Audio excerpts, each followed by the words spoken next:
From Tally to Cali, it's time to wake up. Wake up, wake up. WarChant.com is your ultimate Seminole sports source. And this is Wake Up War Chant, presented by Zaxby's. Now here's WarChant.com's Aslan Hajavandi and Corey Clark. Four favorite words. See you in Omaha.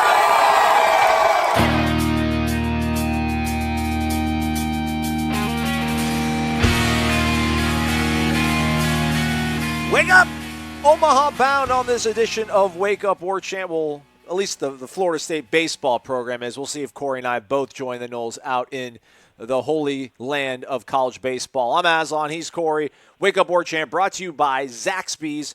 Use the promo code WarChant30 if you're not already a member of the Ultimate Seminole Sports Source. That'll get you 30 free days of access to the website. But, so Sundays, Saturdays are for the boys, Corey. Sundays are for Zaxby's. And I don't know what you had. Well, first off, let's just also take this time to realize that Florida State baseball is undefeated ever since the partnership between the Golden Bird of Zaxby's and our program. So, it's a winning combination. I couldn't have the etouffee and all the Cajun cuisine that you had before the game, so I went and got the blackened Cajun chicken club sandwich.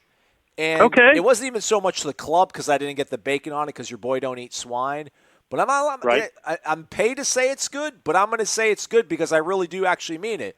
It was a nice, tender, blackened chicken filet sandwich. Felt fantastic. It tasted delicious. Put me in a good mood to watch the Noles play. Never in doubt at any point in that game. Never in doubt. And the taste of the sandwich was the same. And there's zero chance it's a coincidence that since the Zaxby's partnership, Florida State can't lose. I feel like, if this had happened last year, no way Drew Parrish gives up that bomb to Mississippi State. Absolutely not. Absolutely. They might not have lost the game this year. They might be, what would they be, like 65-0 right now? But either way, as we both predicted on the show multiple times last week, Florida State came into LSU and beat them twice. Actually, the games were a little closer than I thought they'd be. I thought Florida State would kind of pull away late in both. But, hey, wins are wins. Nothing to be ashamed of, only beating them by 2 runs and then 1 run. I don't. By the way, real quick, I have a hard time. Real quick, ahead, everybody. Sorry. Corey is still in Baton Rouge as we're recording this. Corey is walking from the press box to his car, God knows where, outside of Alex Box Stadium. So if he, gets mugged or something or goes silent, let's just all hope for the best for Corey. If he loses his breath, he's just having to walk a long distance, schlepping a whole bunch of gear. And now, you are recording this, so if I give you a license plate, please go to the cops with it immediately. Absolutely. I know it matters what happens in Omaha, obviously. But in a way, it doesn't. Like, what just happened is it just defies belief. This team wasn't any good. It's not like you looked at this team and thought, the team a couple years ago, they were kind of written off a little bit too. And, in fact, Mendoza mentioned that in the post-game press conference. By the way, the post-game press conference, I'm pretty sure was longer than the Rose Bowl press conference. It was long, man. It was incredible. I had to hold that phone up for 25 minutes. It was nuts. But so he mentioned that the 2 years ago they were kind of counted out that year too, and they made it to Omaha. But that team had a lot of injuries to deal with. Right. This team did not really, other than Reese Albert, which is a big one. Yeah. But they didn't have a ton of injuries to deal with. They just didn't play well. They didn't do anything all that well. 17 they were preseason. They were preseason ranked pretty high going into 17. Taylor Walls, Dylan Busby. There's high expectations for that 17 team. Yeah, well, I think was this team ranked number 1 or close to number 1 at some point in the year, the 2019 team. Yeah, and one poll. I know it was fool's gold because it was early on and they played a bunch of nobodies. Yeah, it was one random poll. It wasn't like D1 baseball or the coaches, I don't think, but it was one of the other 5-6 different polls that are out there for college baseball. But yeah, they were ranked number 1 at one point. And that was a little bit of fool's gold. And Drew Parrish and Van Eyck struggled out of the gate. Parrish mightily at times. Van Eyck certainly has found himself. He is just electric. That dude is awesome. He kind of pitched in a little bit of bad luck, quite honestly, on Sunday, and he was still awesome. But, I was saying, and I sidetracked myself, which I do often, it's not that it doesn't matter what happens in Omaha, but what just happened this weekend is so magical. It is such a fitting end for Mike Martin. Like, just think about, you wouldn't dream up a story like that, really, where a guy who's so used to having great teams has his worst team ever. A team that barely got in, was one of the last 4 teams in the tournament. His first ever 3 seed. Had to go on the road in a regional and a super regional. And all they do is go sweep a national seed in Athens and then go beat LSU at LSU. Like, just improbable, incredible. That's just not supposed to happen. So no matter what happens now, the fact that he gets to finish his career in Omaha is just, it's perfect. It's perfect. And I just can't wrap my mind around that it was this team that did it. But they did. It's Florida State baseball, man. Why doubt them ever? I'm tired. He's won 40 games again. He's in Omaha again with Tim Becker batting ninth and Carter Smith coming up with big hits. Just really, really. I don't know. Just fun. Thought, man. Just fun to cover. Fun to see. I don't even know where to begin with. I guess you said with Van Eyck. I mean, the way he pitched was absolutely amazing. Antonio Velez. I mean, I know it's only 2 days that we've really seen him pitch, but I mean, can you call him a revelation? Because they were setting Velez up during the season to eventually become some sort of midweek guy and push for that number 3 role, and then he got absolutely shelled. Maybe against the Gators. I don't even know who he faced in one of his starts in the midweek. But for him to come in and go face the top of that lineup that one final time was incredible. Mendoza, of all people, what he sort of gave up to come to Florida State. People can say, well, he was drafted in the 30th, 36th round or however late he went. I mean, the reason was because he wasn't a signable prospect. He put the money out there that he wanted to get, and if he wasn't going to get it, he was going to go to school. For him, his families are alums, so for him to hit the game-winning hit, Mike Salvatore to be the guy that finally gets a freaking base hit after. I mean, what was the from the 4th inning to the 12th? Was that the drought they went through to get a hit? Yeah, yep, yeah. They were no hit through for the 5th to the 12th, so 6 innings. They were no hit until Salvatore got the hit with one out in the 12th. I've just watched so much baseball this weekend, and it just goes on top of what I've seen before in my life when you're watching these tournaments, and that is you really can't say that Florida State is some sort of cursed team. Like, even when things started going sideways, when Van Eyck was at the end of his line and then Velez came into the game, like, none of that was bad voodoo, or it's just the way college baseball works. Like, teams rally, other teams play tight and don't make the right cutoff throw and choke on the bat a little bit too much. And it's nothing that's Florida State-centric, but to watch like LSU do crazy things like get picked off at third base, and then for them to keep riding Fontenot, like every single inning he coming back out, comes out in the 10th, they're like, whoa, comes back out in the 11th, whoa, 12th. It's like these are the sort of things that if the shoe was on the other foot, you'd be like, oh, this stuff only happens to Florida State. So to see Florida State kind of profit in some way from the sins of their past, I thought was kind of crazy, because it's obviously different Devin Fontenot staying out there for, a career high in pitches than it is Drew Parrish taking a nap and getting a snack and getting his nails done for 2.5 hours and coming back out and trying to finish a game last year. But like all the little crazy things in baseball, like all the moments that it feels like when Florida State has faced these moments in the past with Mike Mars, the coach, it never seems to work out in their favor in the games that matter most. For it to work out this time, to make it to Omaha, I think, like you said, whatever happens in Omaha, yeah, if they go 0-2, it's going to be a bummer. But for him to go through these teams that he has this postseason with a team that this is quite literally his worst team. I know the seeding and the selection process is different now than it was in 1981, but this team is the worst team, at least on paper, record-wise. You are what your record is, those sort of things. And they're the ones that literally, legitimately have a shot to win it, because I don't even know right now. Did UCLA lose to Michigan? I think they did. I mean, it's a wide open. They were losing. Yeah, I mean, they were losing in the ninth. Yeah, with 2 outs. they did. I just flipped it back over here. Yeah, Michigan won. I mean, it's the number 1 overall national seed, which I don't think has won the College World Series since '99. Is bounced. Florida State's going to either get Ole Miss or Arkansas, neither of which has looked overly impressive in the 2 games they've played. It's incredible, man. This is the best sports story of the year, and it involves college baseball and it involves Florida State. It's amazing. Yeah, and that was the thing I wrote about in my column after the game, is like, I don't know if there are baseball gods. If there are, I know they owe Mike Martin a few. But, like, maybe that's what was happening. Like, maybe, like, how else do you explain LSU running the bases like that? Like, just ridiculous plays. Like, how are you thrown out at second right there? Right. You just tied the game, and the go-ahead run is at third with one out, and you just what's the point of that? And then getting picked off third in that spot a couple innings earlier. And then the kid on Saturday just, I'm supposed to touch second? Like, how does that stuff happen? And it's LSU. It's not like you're playing Sam Houston State that's not used to the stage. So there were some breaks. You know, even a play like Tim Becker popping up his suicide squeeze bunt. You know, normally in Florida State in the postseason, he doesn't pop it up high enough for the kid to get back to third. But he did. And then Salvatore comes through with a hit. That gets him a run. Just little things like that, man. And then Becker obviously had a big hit later in the game.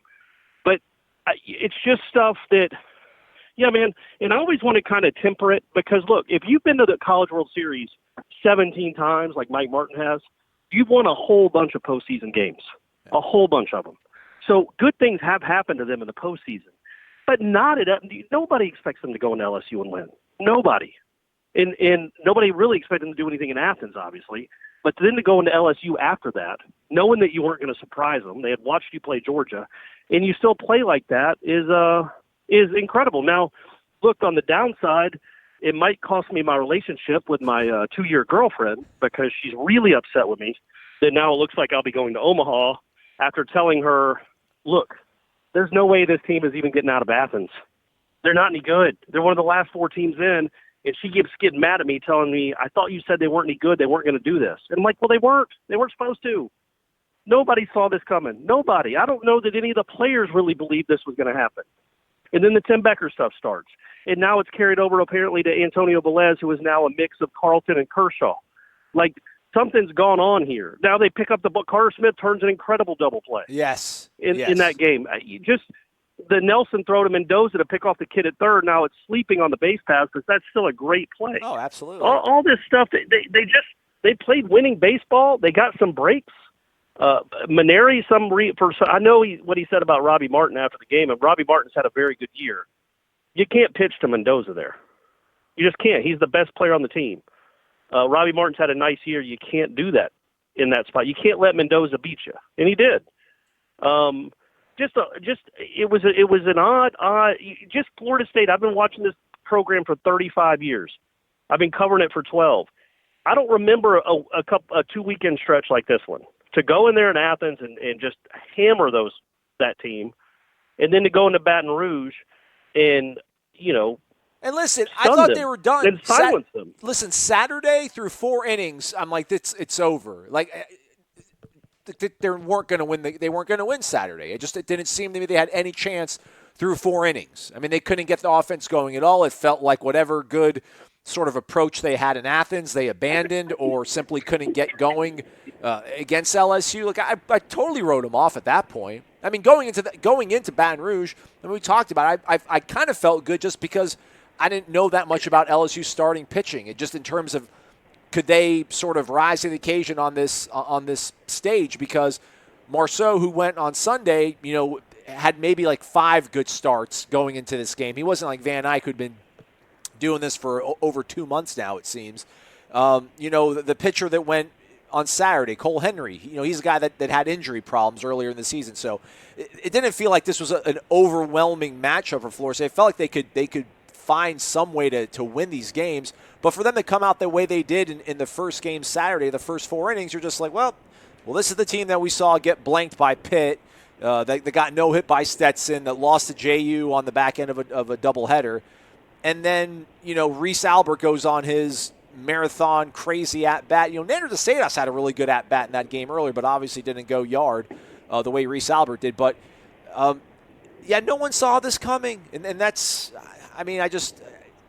is this the way it's supposed to happen, though, right? Like the 2004 Red Sox, and I hate to keep making that sort of comparison, but, that wasn't the Red Sox team. Like, what, Kevin Millar, Kevin Youkilis, Gabe Kapler, like those are the guys that are going to win it for the Red Sox. Not a team that had, Pudge on or Yastrzemski or, whoever you wanted, Dwight Evans. I mean, go through the people that played for the Red Sox that were big-time names. But, like, this could be the team. This is how crazy the sport is. And I'm not going to lie, man. Like, I want to go to Omaha, Corey, but you're not going to want me to go to Omaha because I'm not even going to be able to sit next to you because I'm going to be a nervous wreck. I'm able to kind of mask it during football season. Dude, I was a basket case Sunday. Absolute basket case. And imagine, I've never heard, baseball stadiums don't sound like that, ever. Les had to face for most of the game on Sunday night. I'm in the car, by the way. I made it. All right, thank God. For folks that were worried, I did make my car. I did find it. It hadn't been towed. For Velez to face the noise and the energy and environment that he faced on Sunday night, and J.C. Flowers to get that save on Saturday, pitching to that kid in that moment, and for them to come through like that, baseball stadiums don't sound like that. They just don't. I've been to a million baseball stadiums. Other than a postseason game in the major leagues, there will never be another environment quite like that for any of those kids. There just won't. Minor league baseball, you hear crickets.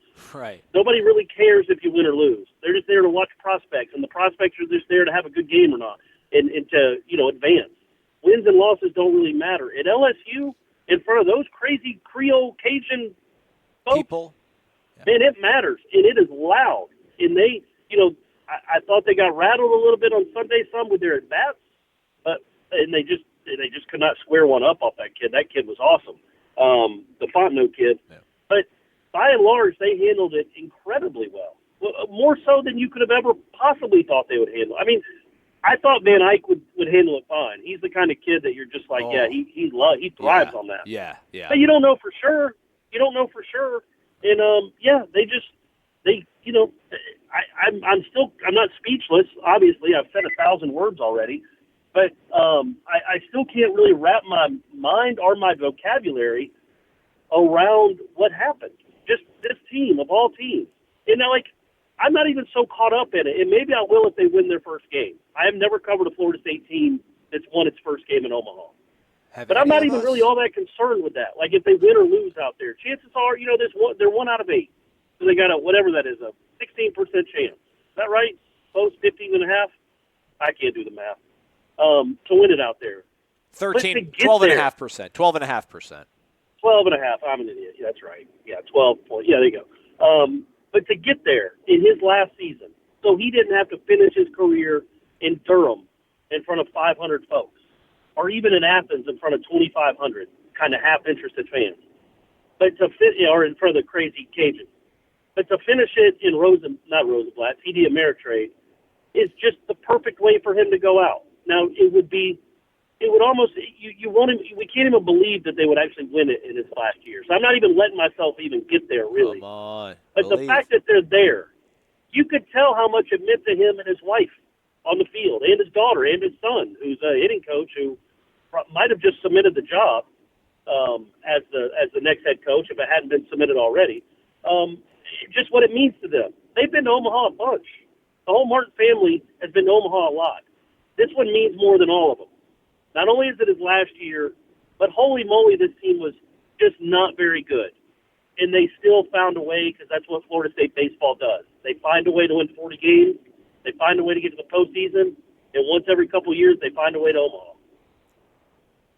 Mike Martin Jr. should give a cut of his head coaching salary, at least year one, to Mike Salvatore and Drew Mendoza, because I don't know whose decision it was to pinch hit Nico Baldor there. But that was, that just shouldn't have happened. But it's okay. We won't talk about that because they won the game.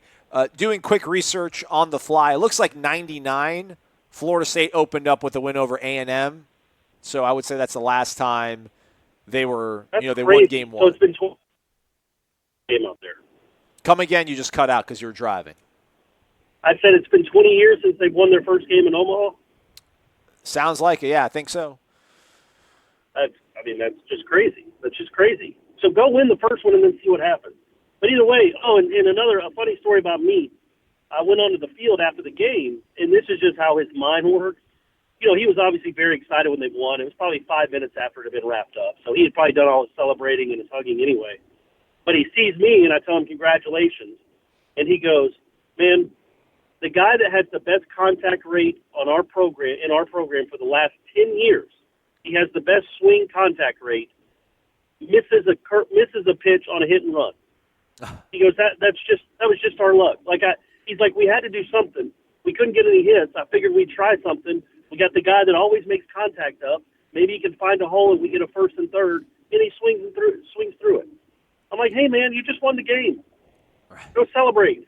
But I think he was kind of trying to explain. Like, I'm sure he thought he took some backlash for that decision, or 11 did, which I didn't really have a problem with it, honestly. I thought it was like kind of ballsy and try to make something happen. And we're the guy that always hits the ball. He just didn't there. But yeah, I think it was 11's decision to pinch hit for Becker. I don't know why you would do that there, because you're screwing with the magic of Tim Becker. Just let that kid ride or die with Tim Becker right there. But either way, it didn't matter because Salvatore singled, advanced the second on a crazy wild pitch, pass ball. It was a pass ball. That's another thing. Kid just drops a pitch to get Salvatore in the scoring position. Another break that Florida State took advantage of, and then they pitched to Mendoza because he struck. Maneri said that he did it because Mendoza struck out a lot this year, which I understand. I get. He had struggled with the fastball, but in that spot, man, you just can't let the third-round pick beat you. Pitch at the freshman and see what happens. I would have I think that's the decision you live with, especially with first base open. Either way, they'll be watching the Noles in Omaha. Well, also, revenge. That's revenge, by the way, for the 2002 loss to Notre Dame. Yeah, suck it, Maneri. Yeah, did you see him? Like, he spoke to the LSU media and they asked him about, like, if he had any concerns about a freshman pitcher. Because, both of the starting guys that he threw out there on Saturday and Sunday were freshmen. And he was like, well, actually, we played Florida State back in 2000. And he goes and tells the whole story about beating Florida State in 2002. Said they were 59-8, which was wrong. They were like 59-13 or 14 or what have you. But, yeah, he told this whole story about how Notre Dame, he took them down to Tallahassee in 2002 in the Super Regional and snapped their 25-game win streak. And said at that point I realized that the talent wins out over experience. So, thanks, Paul. Enjoy yourself. Yeah. But was it the first run of the game the Florida State scored where they called who scored the first run? I'm trying to look at this. Robbie Martin. Yeah, it was Robbie Martin. The ball came out of the glove on what would have been a double play. Just great, like that sort of stuff.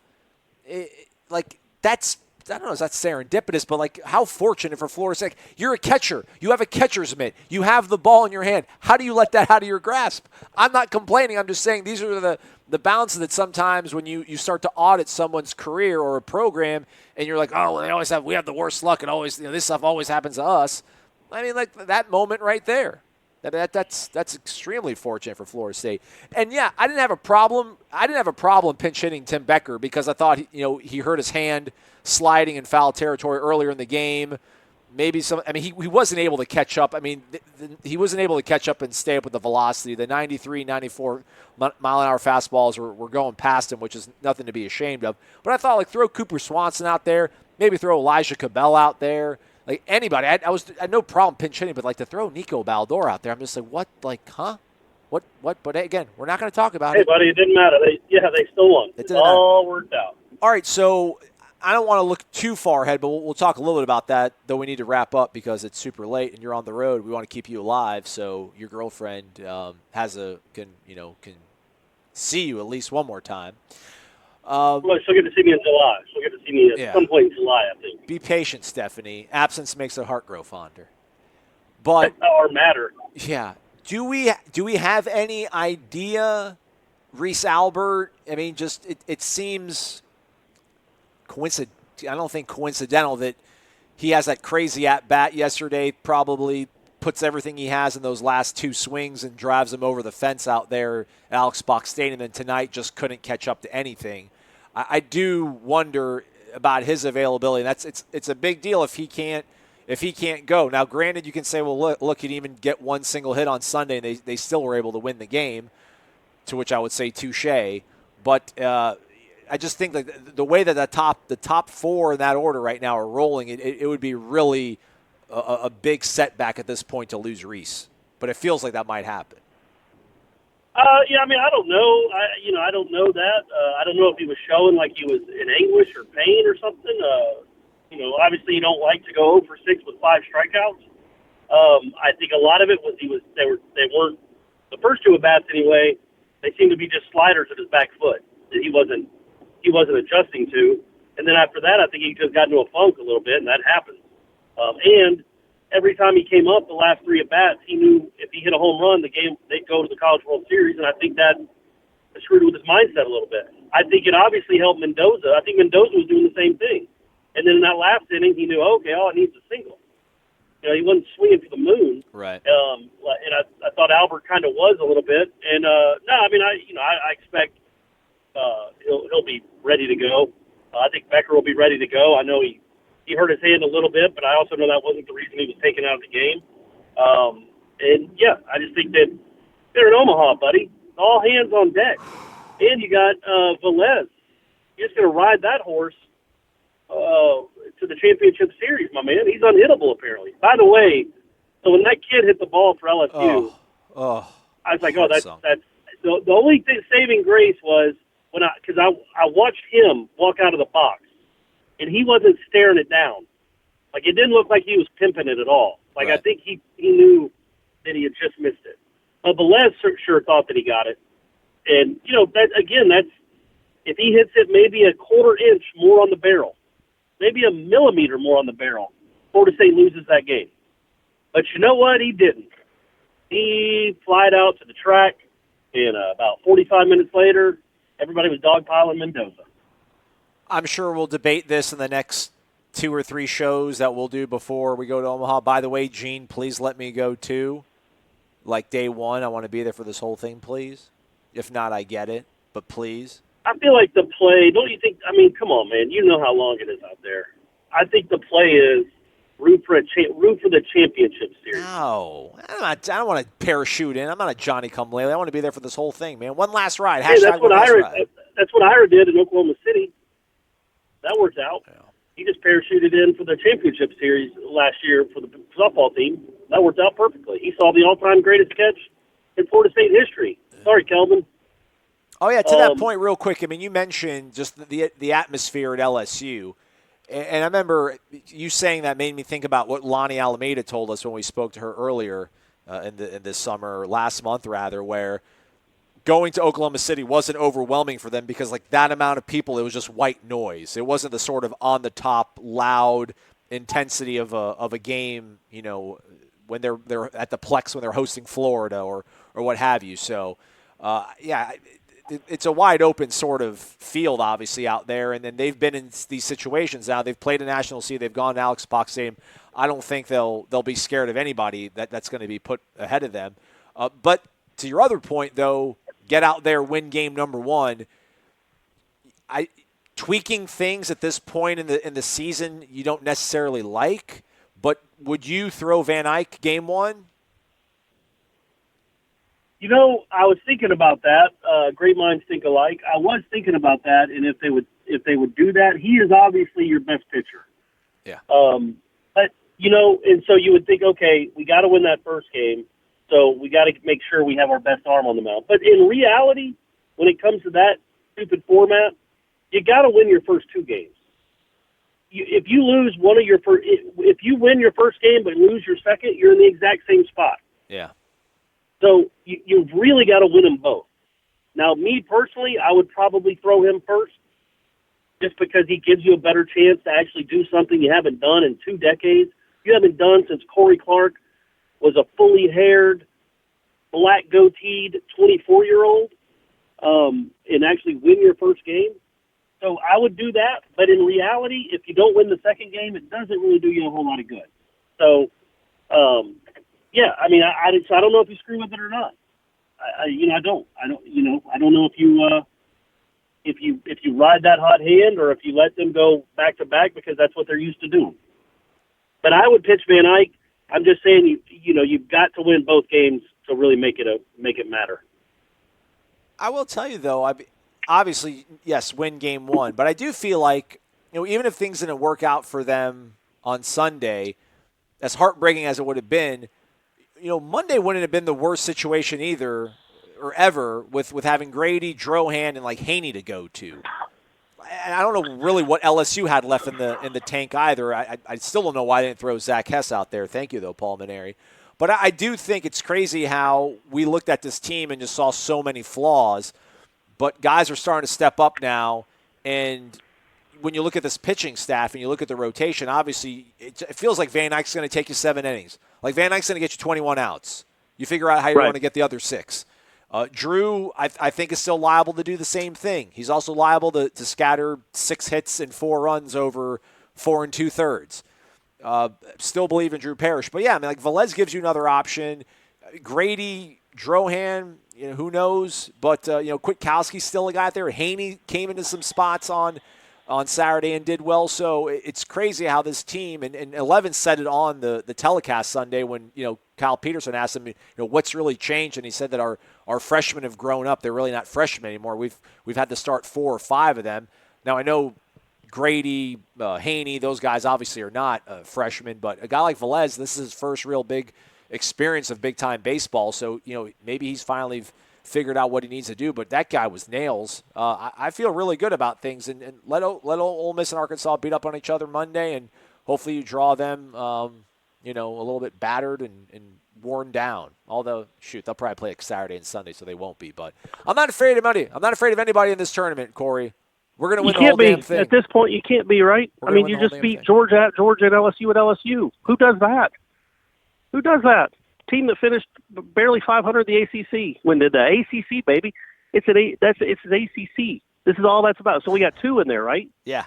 Thanks, Duke. We got 2 in the College World Series. Jeez, did you see that? What's this? Golly, I got to look at the bracket real quick. I hope we're not on the same side of the bracket as Vanderbilt. Screw that kid. My goodness. That's incredible. I remember his dad was awesome at Auburn. Or Kumar but Rocker. Holy, Rocker. Kumar Rocker, right? Yeah.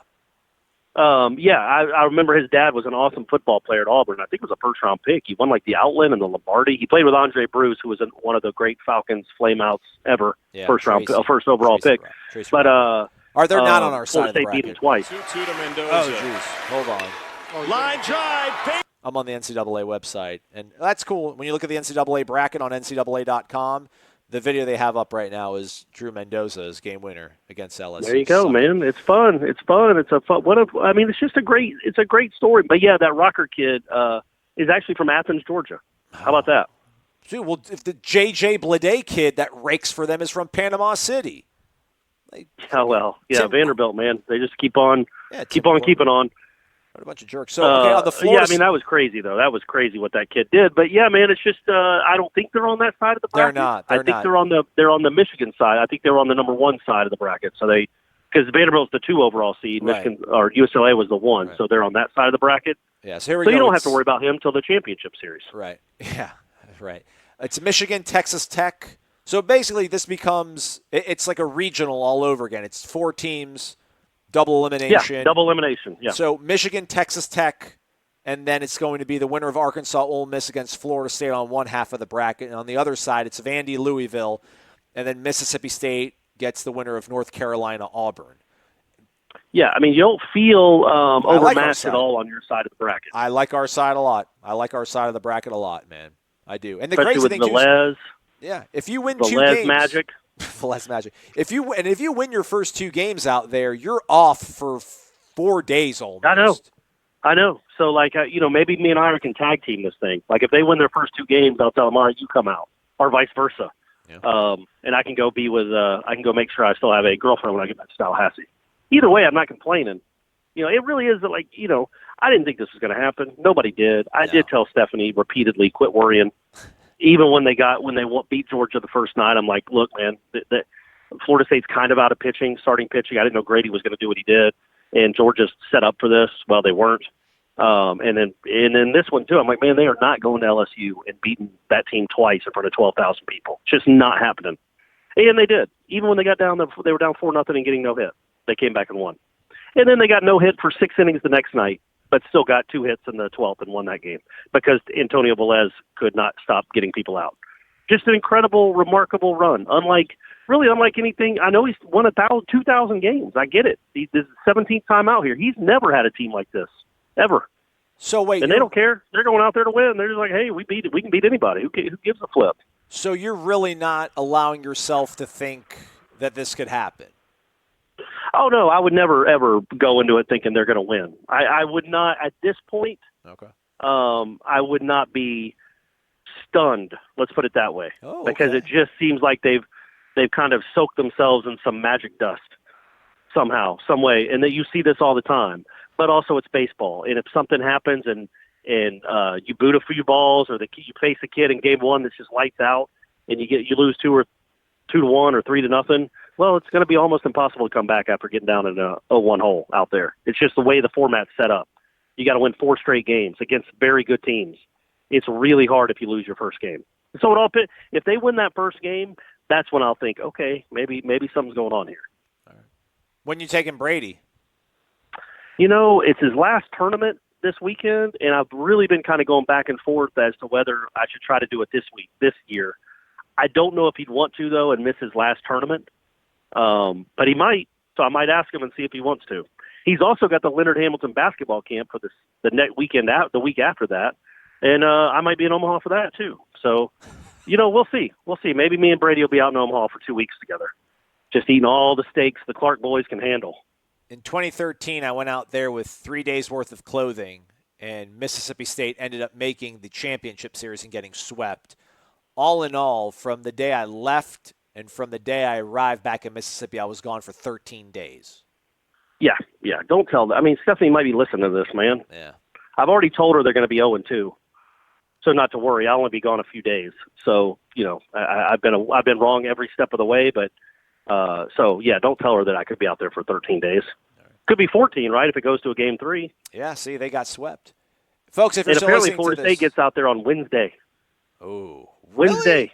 No. Like opening I'm ceremonies almost like positive. on Friday. I know. They might not even play till Sunday because I think all the teams are supposed to go to a Royals game on Wednesday night. Then they have, I think, a dinner on Thursday night. They have a parade and some nonsense on Friday night. So, yeah, man, they might be out there on Wednesday. Heck, they might be just going from Baton Rouge to Omaha. Who knows at this point? That's wild, man. Yeah, opening ceremonies are Friday, June 14th, and then game 1 is Saturday. That's my birthday, by the way, everyone. My birthday's coming up. Flag Day, June 14th. Get ready. Sorry, all this stuff starts kicking in. All right, that's a wrap.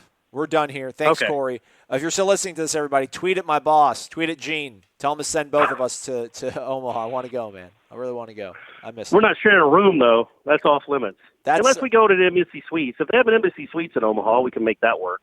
But we're not sharing a room. That's crazy talk. Well, apparently that's the only way it would work is if we shared a room, big guy. Ooh, you can sleep in my car. Just give me, give me like 36 hours, and I think I can use Tinder to. And we'll have some really good Tinder Tuesday stories. You'll be set up for the rest of the week. All right, man. Well, that sounds like a fun game. I'll be all right. See if that can work. Yeah, let's do that. All right. Well, either way, I'll see you when I get back into town. He's Corey Maslow. Thanks for listening, everybody. We'll talk to y'all later. WarChant.com is the ultimate inside source for FSU football and recruiting. And now you can get in on the action for free for an entire month. WarChant.com is offering a risk-free 30-day trial subscription. Get full access to the #1 website covering the Seminoles just by entering the promo code WarChant30. That's WarChant30. Sign up and get in on the world's most active FSU message boards. Receive breaking news, stories from our award-winning staff, plus get exclusive interviews and videos. Just enter the promo code WarChant30. WarChant.com, your ultimate Seminole sports source.